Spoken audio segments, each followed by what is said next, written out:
So let's see what we have here for you guys today. Just pick up only the messages na mag-resonate for you and leave the rest behind kasi baka yung iba naman na yun ay for other viewers naman. Okay?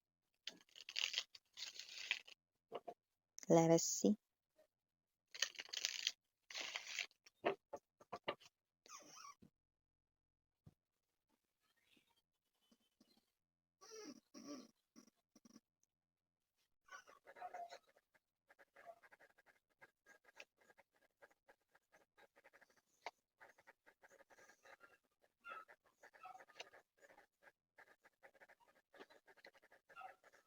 Ay, mukhang meron ditong nakikialam pero dapat hindi na makialam or parang dapat hindi na sumawsaw pero nakikisawsaw pa dito. In other words, nakikigulo pa rito. Ayan, no? So, kasi naman, yun. I just heard walang karapatan. Ayan, no? Ay,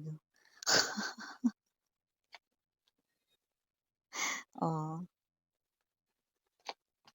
Center of the reading, lovers, no? Pero ang mga katabing cards, no, signifies other meanings.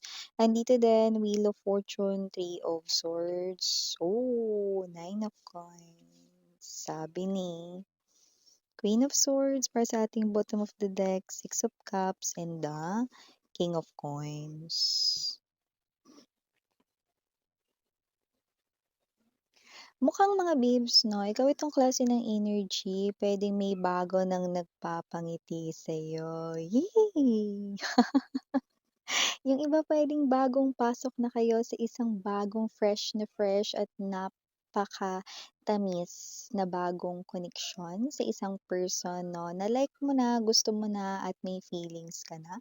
Yung iba naman basta meron na kayong bago sa buhay ninyo, yung iba naman meron ng nagpapangiti like crush pa lang pero ramdam mo na parang maaaring magkaroon pa ng mas maraming, pagkakataon upang mapalapit kayong dalawa sa isa't isa. In other words, kung sino man ang ginugugulan mo ngayon ng panahon ay walang iba kundi new person, bagong person, brand new love interest, kahit anong itawag mo diyan basta bago 'yan. Hindi mukhang luma at hindi rin amoy luma 'no, nakikita natin dito. Pero we have here this page of ano yang pero na yan miss, yan ayoko naririnig yang pero. Ano gagamitin ko salita, 'di ba?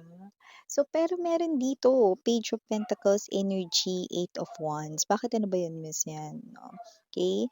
Meron ditong energy na dapat hindi na makialam, wala na dapat ditong karapatan makisali or makisawsaw at kung sino man itong mga babes 'no, ito'y walang iba kundi ang iyong past lover or ex-lover, ex-person mo dito.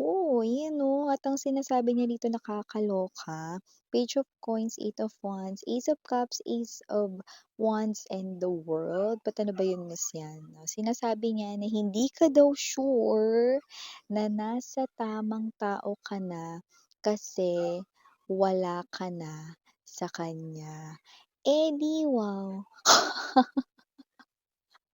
So in other words, with this Five of Wands and the Five of Swords energy, no, na umaaligid sa lovers, ibig sabihin, ito yung person mo na nangaliwa sa'yo, nagtaksel because of a third party person, because of a third wheel, because of a snake, no matter how you call it, no, inahas kayo dito ni Loko binetray because of someone else. Etong person na 'to tinatawag niya talaga, ang kanyang sarili na tamang tao daw, 'di ba? Sigurado siya. Baka siyang hindi sigurado ano, kasi sinasabi niya rito na hindi ka daw sure or hindi ka nakakasigurado pa kung yang nagpapangiti sa'yo at nagpapasaya sa'yo ngayon 'no, kesyo crush mo pa lang 'yan at wala pang kayo talaga officially or kesyo kayo na niyan 'no, bagong pag-ibig mo 'yan or bagong ka-connect mo rito, hindi ka daw sure na 'yan na yung tamang tao kasi ang tamang taong tinutukoy niya dito ay walang iba kundi siya, ang mukhang ito. Ang mukhang ito 'no, na minsan mong pinagkatiwalaan kahit hindi katiwa-tiwala ang mukha. O yung iba, lalakas ng loob rito manloko, magtaksil 'no, at mga liwa 'no, wala namang itsura, ayan oh. Alam mga babes, minsan nagiging judgemental tayo rito, pero kung sino pa yung walang itsura, sila pa yung may ganang mga liwa. Kung sino pa rito 'no, yung mga babes 'no, tama lang o yung iba nga rito mga 0.001 hindi umabot dun sa average 'no, napasok na sa banga, 'di ba? Sila pa rito 'no, na minahal mo rito ng wagas-wagas 'no, pero sila pa yung nagawang manlinlang, yan. Siguro nung past life nitong mga babes 'no, isa siya rito 'no, na magnanakaw. 'Di ba? So, nakikita ko rito 'no, na kung sino man 'tong energy na ito, ang dami niya ritong sinasabi, hindi na dapat siya nakikisawsaw, nakikisali 'no, ang dami niyang komento sa iyong pag-ibig, sa iyong bagong sa iyong bagong koneksyon, 'di ba? Nakikialam kahit hindi naman dapat na makialam pa, 'yan tayo, eh. So, bago natin ipagpatuloy ito, batiin muna natin lahat. Hi and hello there everyone. My name is Yan. Welcome new subscribers, returning buyers. Thank you po sa inyong walang sawang love and support for me. Puyaters, thank you so much. At yun nga, nawala tayo ditong gender, ba lalaki, LGBT, lahat tayo welcome. Pwede rin pong i-switch ang mga roles dahil possible magkapalit-palit. Why? Because this is general reading and at the end of the day, you have your free will with you. Like free mo yung gamitan anytime, anywhere. And yes, no, available pa rin po ang ating 2026 overall written forecast for your zodiac sign. That's for 1-5 involving or consisting na ng general messages, love messages, career/business messages. We also have there no ang angel numbers for extra guidance ninyo. And ang favorite ng lahat ang significant events to remember. Diyan pumapasok yung mga surprises, kung meron at mga changes or pagbabago na hindi mo knows pero dun din yun lalabas. At yun nga 'no, wala tayo rito 'no, na time period. Ibig sabihin timeless ito, meaning to say nangyari na sa iba nangyayari na ngayon, sa iba ay mangyayari pa lang. Kaya naman just take only what resonates. You have your free will. Kung ano yung gusto mo ditong i-pick up ng mga mensahe, then you can do so. At yun nga, kung di niyo pa alam, meron pa po tayong isa pang channel kung saan nag-a-upload din tayo ng collective readings for all signs 'no. Ay tandaan pala ninyo mga babes 'no, kasi maraming mga nagtatanong ano daw zodiac sign nung mga 'yan, kung may mga mababanggit man ditong mga energies 'no. Yun 'no, kaya hindi ako nagbabanggit dito ng zodiac sign 'no, na maaaring ganito ka-connect yung zodiac sign 'no. Alam niyo kung ba't di ko yun sinasabi? Kasi hindi yun importante 'no. Ano ibig mong sabihin, Miss Yan? Kasi magkakaroon lang ng kalituhan 'no, yung mga ganyan 'no. Yeah, hindi talaga importante na binabanggit yung zodiac sign ng ka-connect mo, I'm telling you guys. Pero 'pag binanggit ko 'yan 'no, okey, ibig sabihin that is somewhat significant, okey? Para 'pag nanood rin kayo ng ibang, mga tarot readings 'no, ma-gets ninyo 'no, na hindi importante ang mga zodiac signs 'no. Ang ka-connect mo ay ganitong zodiac sign 'no, hindi yun importante mga mahal 'no, okey? Pero siyempre bahala kayo. Yes, at yun nga 'no, ituloy na natin ang ating pinag-uusapan dito. I do pick up that this is your ex right in here na medyo nagkakaroon ng frustration. Medyo nase-stress rin siya rito 'no, at nagkakaroon rin ng, pag-o-overthink sa inyong connection kasi mukhang masaya ka na sa bago. With the World card energy, parang nakikita mo na yung sarili mo sa tabi ng bagong person 'no. In other words, with this Ace of Wands energy, Ace of Cups, you are now considering the new person, whether that is just your crush pa lang ngayon pero nafi-feel mo maaaring magkalapit pa kayong dalawa at maging mas closer pa kayo 'no, at maaaring mapunta kayo sa exciting part 'no, na maging kayo na talaga officially. Yes, nakakita rin tayo ng ganyan, may nababanaag tayong mga ganyan na magandang news sa inyong pag-ibig area. At dun naman sa mga pumasok na sa bagong fresh 'no, na koneksyon 'no, mukhang happy kayo rito 'no, at mukhang nakikita mo na ang iyong sarili na makakasama mo sa road to forever yang tao na 'yan 'no. Kaya naman in-bear na ang iyong ex-lover dito 'no, at ang nakakaloka na hindi ko alam kung saan siya kumuha ng lakas ng loob na sabihin na siya ang tamang tao para sa'yo. Wow ha! So, nakakaloka naman ito dahil matapos niya rito mangaliwa kaya niya pa talagang lagyan ng label ang kanyang sarili na tamang tao siya.